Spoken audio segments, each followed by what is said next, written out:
बिस्मिल्लाहिर्रहमानिर्रहीम। अस्सलाम वालेकुम डियर स्टूडेंट्स। हमने स्टार्ट किया है adult health nursing 2 BSN 4th semester का एक सब्जेक्ट है जिसमें 2 चैप्टर हमने कंप्लीट किए हैं और आज हम चैप्टर नंबर 3 स्टार्ट करने वाले हैं जो कि हमारे साथ है ENT यानी आई नोज़ एंड थ्रोट। ठीक है, तो आई नोज़ एंड थ्रोट में जितनी भी डिजीज़ है उसको हम वन बाय वन डिटेल के साथ पढ़ेंगे। तो आज स्टार्ट लेते हैं आई की डिजीज़ नंबर 1 से जो कि हमारे साथ है retinal detachment. Students, what is retinal detachment? तो रेटिनल डिटैचमेंट के जानने के लिए फर्स्ट ऑफ ऑल आप लोगों ने जानना होगा रेटिना के बारे में। हमारे साथ आई के 3 लेयर्स होते हैं।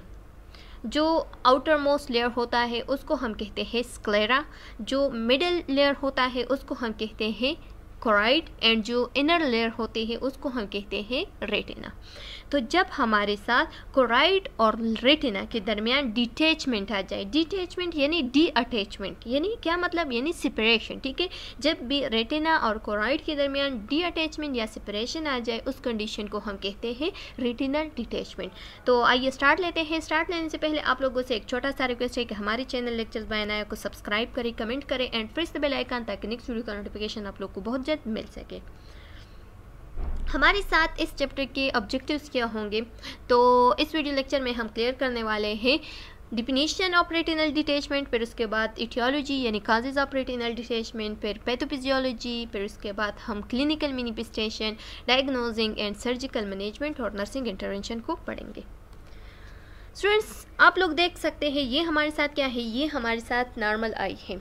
यहाँ से लेंस से जब लाइट पास हो जाती है तो लाइट के लिए यहाँ पे एक लेयर प्रेजेंट होती है जिसको हम रेटिना कहते हैं और रेटिना जो है ना ये लाइट सेंसिटिव होती है। ठीक है, यानी लाइट को सेंसेशन ये देती है। ठीक है, तो यहाँ पे हमारे साथ जो लेयर होती है, जो रेटिना होती है, वो लाइट को सेंसेशन देती है और फिर यहाँ पे कुछ नर्व प्रेजेंट होते हैं जो कि आप लोग देख सकते हैं ये नर्व है। ठीक है, और ये उस लाइट को डिटेक्ट करके मैसेज ले चलती है कहाँ तक, ब्रेन तक। और इस लाइट का नाम इस जो नर्व है इसका नाम है ऑप्टिक नर्व। सेकंड जो नर्व है हमारे साथ वो ऑप्टिक नर्व से, और ऑप्टिक नर्व जो है ना वो क्या कर देती है, वो हमारे साथ मैसेज को डिटेक्ट करके ब्रेन तक ले चलती है और फिर उसके ज़रिए से हम चीज़ों को देखते हैं। ये जो है ना ये सारा प्रोसेस हमारे साथ बहुत जल्दी हो जाता है, यानी मिनी सेकंड में हो जाता है। ठीक है, बहुत कम टाइम में ये जल्दी ये प्रोसेस हो जाता है। जैसे भी हम किसी चीज़ को देखते हैं तो हमें चीज़ें दिखाई देती है। ठीक है, तो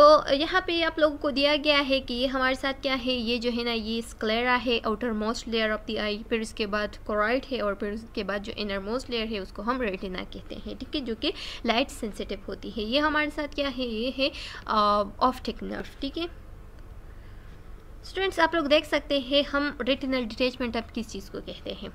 तो ये नॉर्मल रेटिना जो है ना वो बिल्कुल इसी तरह से अटैच हो जाती है। किस चीज़ के साथ अटैच होती है, बल्कि किसके साथ, कोराइड के साथ। ठीक है, कोराइड लेयर, स्क्लेरा लेयर और जो रेटिना है वो एक दूसरे के साथ सारे अटैचमेंट में रहती है। लेकिन कभी कभार ऐसा हो जाता है कि इस रेटिना की टियरिंग डाउन हो जाती है, यानी ये जो है ना ये ब्रोकन हो जाती है, इसकी ब्रेकडाउन हो जाती है। जब इसकी ब्रेकडाउन हो जाती है तो यहाँ पे कुछ फ्लूइड मौजूद होते हैं जिसको हम कहते हैं वेट्रस फ्लूइड। ठीक है, और ये वेट्रस फ्लूइड किस चीज़ के लिए ज़रूरी होती है, ये हमारे साथ एक तो न्यूट्रिशन प्रोवाइड करती है, दूसरा है कि ये हमारे साथ जो आई की जो मॉइस्चराइजिंग वो रखती है। ठीक है, तो ये फ्लूइड जो है ना ये चले जाते हैं कहाँ पे, इस जगह पे। ठीक है, यानी रेटिना और कोराइड के बीच में आ जाते हैं। जब उन दोनों के बीच में ये आ जाते हैं तो इस वजह से हमारे साथ जो रेटिनल डिटैचमेंट है वो हो जाती है और फिर फर्दर जब ये फ्लूइड फर्दर मोर चला जाएगा इधर पे तो एक्युमुलेशन ऑफ फ्लूइड की वजह से हमारे साथ मोर से सीवियर रेटिनल डिटैचमेंट हो जाती है, जिसकी वजह से हमारे साथ जो फर्स्ट स्टेज होती है उसमें पेरिफेरल विजन लॉस यानी जो साइड बाय साइड विजन होती है, जिसे कि हम जब एक साइड पे देखते हैं। फॉर एग्जाम्पल मैं अपने इस जो लैपटॉप स्क्रीन है इसको देख रही हूँ। ठीक है, तो जब आप लोग भी मोबाइल स्क्रीन या लैपटॉप स्क्रीन को देख रहे होंगे तो उस दौरान आप लोग सोच ले कि मतलब आप लोग कवर कर ले अपने नज़र पे, जब आप सेंट्रल विजन कर रहे हैं, सेंट्रल चीज़ पे विजन कर रहे हैं तो आप लोगों को साइड बाई साइड भी कुछ ना कुछ चीज़ें दिखाई दे रहे हैं। ठीक है, अगर आप लोगों की साइड पे कोई चला जाए या कुछ चीज़ हो तो आप लोगों को डायरेक्ट ही दिखाई देगा। ठीक है, तो इस विजन को हम क्या कहते हैं, पेरिफेरल विजन। अगर ये side by side side vision loss हो जाए या ये जो है ना ब्लर्ड हो जाए तो उस दौरान हम कहते हैं कि रेटिनल डिटैचमेंट हो गई है। लेकिन कौन सा कंडीशन है, अभी फर्स्ट कंडीशन है, फर्स्ट स्टेज है, तो इस वजह से हमें जस्ट पेरिफेरल विजन लॉस हो गई है। और ये जब ये बहुत ज़्यादा ये कंडीशन जो है ना ये ज़्यादा हो जाए, सीवियर हो जाए, ठीक है, तो उस दौरान हमारे साथ क्या होती है, फुली रेटिनल डिटैचमेंट हो जाती है, जिसकी वजह से हमारे साथ जितनी भी चीज़ें हैं वो बिल्कुल गायब हो जाती है, हमारी आंखों को कुछ भी नज़र नहीं आ जाता है, ठीक है, क्योंकि यहाँ पे जो ऑप्टिक नर्व्स हो जाते हैं तो इस डिटैचमेंट की वजह से वो ऑप्टिक नर्व भी डैमेज हो जाते हैं, जिसकी वजह से फिर ब्रेन तक मैसेज नहीं चला जाएगा। और दूसरा ये कि रेटिना जो है ना वो लाइट को भी सेंसिटिविटी नहीं देगा, तो इस वजह से हमें कुछ भी दिखाई नहीं देगा। अच्छा स्टूडेंट्स, ये हो गया हमारे साथ रेटिनल डिटैचमेंट। अब आते हैं डिफिनीशन की तरफ। तो डिफिनीशन में लिखा गया है कि retinal detachment is a medical condition. ये हमारे साथ एक मेडिकल कंडीशन होता है जिसमें जो रेटिना है वो उसकी टियरिंग डाउन हो जाती है और ये कोराइड लेयर से सेपरेट हो जाती है, जिसकी रिजल्ट में हमारे साथ जो पेरिफेरल विजन लॉस है वो हो जाती है। लेकिन ये अर्ली स्टेज में होता है, फिर फर्दर जब सीवियर स्टेज हो जाता है तो उस दौरान हमारे साथ सेंट्रल विजन लॉस भी हो जाती है। Retina is the thin inner layer of eye which is light sensitive and help in vision by providing signals to brain through optic nerve. बताया गया है कि रेटिना जो है ना ये हमारे साथ एक इनर मोस्ट लेयर होती है आई में, ठीक है, और ये जो लेयर होती है ये हमारे साथ आंखों में जो लाइट सेंसिटिविटी है वो कर देती है, ठीक है, यानी लाइट को सेंसिटिविटी देती है, लाइट को सेंसेशन देती है, जिसकी वजह से हमारे साथ जो ऑप्टिक नर्व है वो मैसेज ले चलता है, सिग्नल ले चलते हैं, कहाँ तक, ब्रेन तक, और उसकी वजह से फिर हमें चीज़ें दिखाना शुरू हो जाती है। स्टूडेंट्स, ये आप लोग देख सकते हैं, ये हमारे साथ सेंट्रल विजन है, ठीक है, सेंट्रल विजन बिल्कुल ठीक है, लेकिन साइड बाय साइड जो विजन है वो क्या हो गया है, वो ब्लर्ड हो गया है, ठीक है, और इस साइड पे तो बिल्कुल लॉस ही हो गया है, ठीक है। तो ये हमारे साथ क्या होती है, सेंट्रल पेरिफेरल विजन लॉस। अब हम आते हैं एटियोलॉजी एंड रिस्क फैक्टर की तरफ। तो इसकी एटियोलॉजी यानी इसकी काजेज़ क्या हो सकती है, तो एक काज तो यही है कि जब हमारे साथ रेटिना जो है ना इन्हीं वजह से, कुछ भी वजह हो सकती है जिसकी वजह से रेटिना की डी अटैचमेंट हो जाए, ठीक है। फिर लिखा गया है कि ट्रॉमा की वजह से हो सकती है, अगर आई में ट्रॉमा हो जाए, या एजिंग की वजह से, क्योंकि एजिंग की वजह से हमारे साथ जितनी भी ऑप्टिक नर्व्स है वो कमज़ोर हो जाते हैं और फिर उसकी ब्रेकडाउन या डैमेज होना शुरू हो जाती है।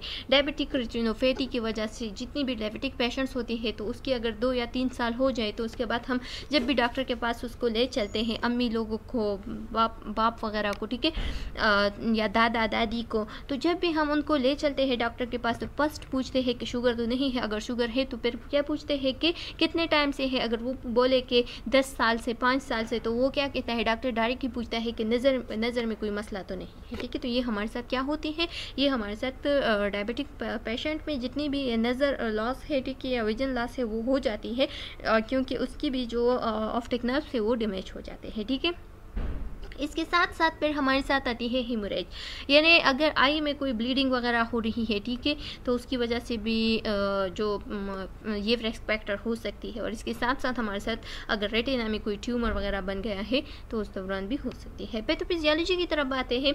तो पैथोफिजियोलॉजी क्या होती है कि जब हमारे साथ इन सारे जितनी भी एटियोलॉजी हमने पढ़ी इसमें अगर एक भी हो गया, एक फैक्टर भी हो गया, तो इस वजह से फिर हमारे साथ क्या होती है, जो कोराइड लेयर है उसकी रेटिना से डिटैचमेंट हो जाती है, एक दूसरे से सेपरेट हो जाती है, और इस सेपरेशन की वजह से जितनी भी विट्रस फ्लूइड होते हैं आंख के जो इंटरनल स्पेस है उसमें मौजूद होती है, तो वो चले जाते हैं कहाँ पे, इन दोनों के बीच में, यानी रेटिना एंड कोराइड के बीच में, जिसकी वजह से हमारे साथ रेटिना की सेपरेशन हो जाती है और एज अ रिजल्ट हमारे साथ क्या आता है कि पेरिफेरल विजन लॉस हो जाती है। अच्छा स्टूडेंट्स, तो ये हमारे साथ सारी पैथोफिजियोलॉजी थी। तो जो फर्स्ट स्टेज होता है उसमें क्या होती है, पेरिफेरल विजन लॉस होती है, जबकि फर्दर अगर ये सीवियर हो जाए तो उस दौरान हमारे साथ जो सेंट्रल विजन लॉस है वो भी हो जाती है। स्टूडेंट्स, अब आते हैं क्लिनिकल मैनिफेस्टेशन की तरफ। तो क्लिनिकल मैनिफेस्टेशन में क्या आता है कि रेटिनल डिटैचमेंट में अकर स्लोली और रैपिडली। रेटिनल डिटैचमेंट जो है ना या तो वो स्लोली हो जाती है या रैपिडली, ठीक है, ये एक्यूट भी हो सकती है और ये क्रॉनिक भी हो सकती है, ठीक है, बट विदाउट पेन, और इसका कोई भी पेन नहीं होता। ये बिल्कुल किसकी तरह होती है, जो हाइपरटेंशन होती है ना, बिल्कुल उसी की तरह ये होती है कि वो भी साइलेंट किलर है और ये भी साइलेंट किलर होती है, ठीक है, ये इसकी भी कोई पेन वगैरह नहीं होती है। और हमारे साथ कंडीशन जो है ना जब वो सीरियस हो जाए तो तब हमें पता चलता है कि हमारी तो रेटिनल डिटैचमेंट हो गई है। ठीक है, डार्क स्पॉट आ जाता है, कहाँ पे विजन जो आई है वहाँ पे डार्क स्पॉट आ जाता है और फिर हमें चीज़ें जो है ना वो बिल्कुल डार्क यानी जो पेरिफेरल विजन लॉस जब हो जाए ना तो बिल्कुल डार्क से साइड बाई साइड दिखाई देता है, बिल्कुल ब्लैक। ठीक है, और इसके बाद फिर सेंट्रल विजन में बिल्कुल ब्लैक चीज़ें दिखाई देना शुरू हो जाती है, यानी हमें हमारी लॉस ऑफ विजन कम्प्लीटली हो जाती है। फोटोपिसिया किस चीज़ को कहते हैं, जो रेटिना होती है वो तो लाइट सेंसिटिव होती है तो उसकी डैमेज हो जाती है, उसकी टीयरिंग डाउन हो जाती है। तो इस वजह से जब भी हम लाइट लगाएंगे, जो नॉर्मल लाइट होती है, जो कि नॉर्मल इंसान बाकी जो लोग होते हैं वो उस लाइट में सर्वाइव कर सकते हैं, लेकिन जितनी भी रेटिनल डिटैचमेंट जब हो जाए तो उस दौरान क्या होती है, इस इंसान को बहुत मसला होती है लाइट की। ठीक है, किस तरह से, यानी जब भी हम नॉर्मल लोगों के साथ बैठे होते हैं और एक हमारे साथ रेटिनल डिटैचमेंट का पेशेंट होता है तो वो जल्दी से कहता है कि ये लाइट बंद करो यार, मेरे सर में दर्द हो रहा है। तो ये क्यों कहता है, क्योंकि उसका जो रेटिनल डिटैचमेंट हो गई है तो इस वजह से हमारे साथ उसके सर में दर्द शुरू हो जाता है, या वो जो है ना फोटोफोबिया उसे हो जाती है। ठीक है, लाइट से डर लगता है, एंजाइटी वगैरह हो जाए, जब भी वो लाइट को देखता है तो फिर उसे कुछ भी चीज़ें दिखाई नहीं देती। ठीक है, ब्लड विजन होगी और इसके साथ साथ हमारे साथ क्या होगी, आई में हेवीनेस फील होगी, क्योंकि रेटिना और जो कोराइड लेयर है वहाँ एब्नॉर्मल फ्लूइड एक्युमुलेशन हो गई है। ठीक है, और इसके साथ साथ विजन लॉस होगी।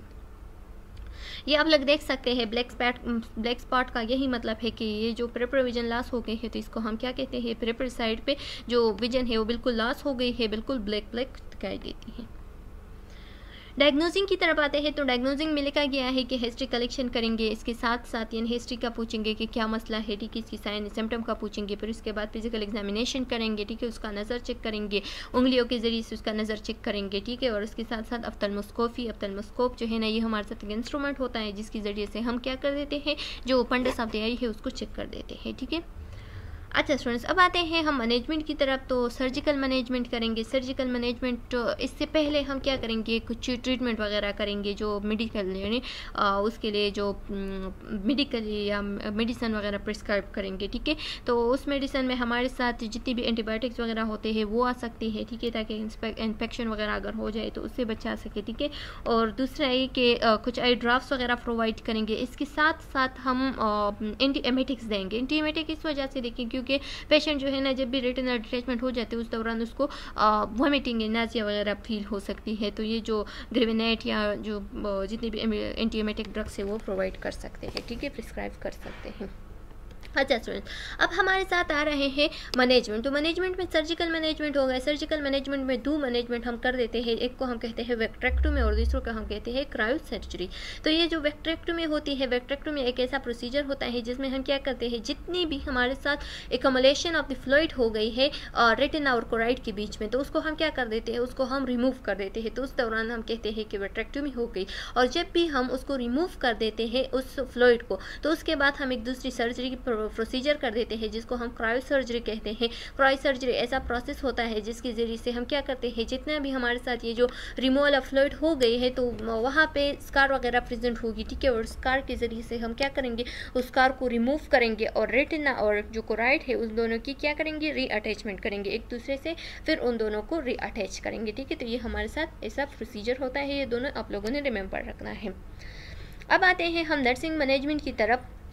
तो स्टूडेंट्स आप लोग खुद सोच लें कि क्या हो सकती है nursing management for the retinal detachment patient. तो उसके लिए जो नर्सिंग मैनेजमेंट है वो क्या हो सकती है कि फर्स्ट ऑफ ऑल हम क्या करेंगे, उसके लिए अच्छा लिखा गया है कि explain the causes and surgical procedure first to patient को। हम जितने भी प्रोसेस हैं हमारे साथ, जितना भी सर्जिकल प्रोसीजर के बारे में प्रोसेस वगैरह है वो उस पेशेंट को भी हम समझाएंगे और दूसरा उसके फैमिली को भी बताएंगे। ठीक है, ताकि उन लोगों को नॉलेज हो अबाउट रेटिनल डिटैचमेंट की, क्योंकि इसमें कभी कभार ऐसा हो जाता है कि थोड़ी सी मिस्टेक हो जाती है डॉक्टर वगैरह से, और क्या हो जाती है उसकी फुली जो विजन लॉस है वो हो सकती है। तो रिस्क फैक्टर भी बताएंगे और जितने भी फायदे हैं बेनिफिट्स है वो भी बताएंगे। ठीक है, इसके साथ साथ हमारे साथ क्या हो सकते हैं, instruct the patient to remain quiet. Patient जो है ना उसको क्या करेंगे, उसको कहेंगे कि एक क्वाइट एनवायरनमेंट में आप सर्वाइव कर सके। ठीक है, मतलब ऐसा एनवायरनमेंट उसे प्रोवाइड करेंगे जो कि हमारे साथ बिल्कुल क्वाइट हो, ताकि उसको शोर वगैरह वगैरह से अगर मसला हो, ठीक है, या उसका सर वगैरह दर्द वगैरह हो या लाइट फोबिया हो, तो उस दौरान हम क्या करेंगे, उसके लिए एक अच्छा सा जो मतलब जगह है या जो इन्वायरमेंट है या उसका जो पोजीशन है, जब भी हमारे साथ रेटिनल डिटैचमेंट हो जाए तो उसके लिए दो पोजीशन हम रखते हैं। एक हमारे साथ सुपाइन पोजीशन होता है ताकि उसका जो आई है उसकी मूवमेंट ज़्यादा ना हो, ठीक है, रैपिड मूवमेंट से बचा सके। और दूसरा ये कि एक हमारे साथ क्या होती है, साइड लाइन होती है, ठीक है। तो साइड पोजीशन पे या रखेंगे या जो है ना पेशेंट को सुपाइन पोजीशन पे रखेंगे। दूसरा हमारे साथ आते हैं provide safe clinical environment. Patient को एक सेफ क्लिनिकल इन्वायरमेंट प्रोवाइड करेंगे, ठीक है, ताकि वहाँ पे पेशेंट जो है ना इजीली सर्वाइव कर सके। इसके साथ साथ पेशेंट को इनकरेज करेंगे कि वो बेड रेस्ट पे रहे, क्योंकि जब वो बेड रेस्ट पे रहेगा तो उस दौरान वो जो है ना क्या नहीं करेगी, अपनी आई की रैपिडली मूवमेंट नहीं करेगी, ठीक है। तो इस रैपिड मूवमेंट से रिस्ट्रिक्ट करने के लिए हम क्या करेंगे, पेशेंट को इनकरेज करेंगे कि वो एक ऐसे इन्वायरमेंट में रहे जो कि उसके लिए बेस्ट हो, ठीक है, और बल्कि जो बेड रेस्ट है वो प्रोवाइड करेंगे, ठीक है। इसके साथ साथ हमारे साथ आती है instruct the patient not to touch the eye to decrease chances of infection. Patient को कहेंगे कि अपने आई को हैंड्स वगैरह के ज़रिए से टच ना करें, क्योंकि इससे आपको इन्फेक्शन की चांसेस हो सकती है। तो इन्फेक्शन के चांसेस से बचाने के लिए हम क्या करेंगे, पेशेंट को इंस्ट्रक्ट करेंगे कि अपनी आई को टच नहीं करना है। जो लास्ट स्लाइड है हमारे साथ स्टूडेंट्स, तो वो है कि advise patient to avoid rapid eye movement. Patient को एडवाइस देंगे कि आपने रैपिड आई मूवमेंट से बचाना है, ठीक है, सेवरल वीक्स के लिए। अगर ये प्रोसीजर हमारे साथ हो गई है, विट्रेक्टोमी हो गई है या उसके साथ जो क्रायो सर्जरी थी वो हो गई है, तो उस दौरान हम पेशेंट को कहेंगे कि सेवरल वीक के लिए आपने क्या करना है, अपनी आइज़ को रैपिड मूवमेंट से बचाना है। इसके साथ साथ एंटीबायोटिक्स जो है ना वो प्रोवाइड करेंगे, ठीक है, जिसमें हमारे साथ ड्राफ्ट वगैरह आते हैं, ठीक है, तो वो भी हम प्रोवाइड कर सकते हैं। Apply a clean warm wash cloth, ठीक है, हम क्या करेंगे, एक क्लीन और वार्म वॉश क्लॉथ प्रोवाइड करेंगे। क्योंकि जब भी हमारे साथ आई की सर्जरी हो जाए तो उस दौरान हम अपने पेस को जब धोते हैं तो इससे हमारे साथ जो आई है उसकी सर्जरी में मसला आ सकते हैं, ठीक है। तो उस दौरान हम क्या करेंगे, जो सर्जरी हो गई है तो उसको तकलीफ भी पहुंच सकती है, ठीक है, वॉश करना फेस को। तो हम उस दौरान उसको ये आई वगैरह को साफ़ करने के लिए हम एक छोटा सा कपड़ा ले लेते हैं, उसको थोड़ा गर्म पानी से धो लेते हैं, ठीक है, और फिर वो कपड़े के ज़रिए से उसके आंख वगैरह या फेस वगैरह को साफ़ कर देते हैं, ठीक है। जैसे बच्चों को हम नमूनिया में कपड़े के ज़रिए से साफ़ करते हैं, बिल्कुल इसी तरह से आँख को भी हम ड्यूरिंग रेटिनल डिटैचमेंट या after the surgery of retinal detachment हम क्या करेंगे, वॉश क्लॉथ से उसको क्लीन करेंगे, ठीक है। इसके साथ साथ फिर हमारे साथ लिखा गया है कि to eye and eyelid several time, eyelid को भी उस वॉश करेंगे उस कपड़े के ज़रिए से, ठीक है, 10 मिनट्स ऑफ द डे के लिए, ठीक है। 10 मिनट एक डे में हम 10 मिनट्स के लिए सिर्फ उसको वॉश करेंगे, ठीक है, ताकि उससे जर्म वगैरह जितनी भी हो हट जाए। और दूसरा ये कि थोड़ा वार्म करेंगे, ठीक है, और क्लीन करेंगे, बस वही प्रोसीजर है। तो ये हमारे साथ रेफरेंस है, यहाँ से आप लोग फर्दर इन्फॉर्मेशन ले सकते हैं। उम्मीद है कि आप लोगों को समझ में आ गया होगा। अगर इसमें कोई क्वेश्चन कम्प्लिकेशन है तो आप लोग कमेंट सेक्शन में पूछ सकते हैं। नेक्स्ट वीडियो मिलते हैं, तब तक के लिए अल्लाह।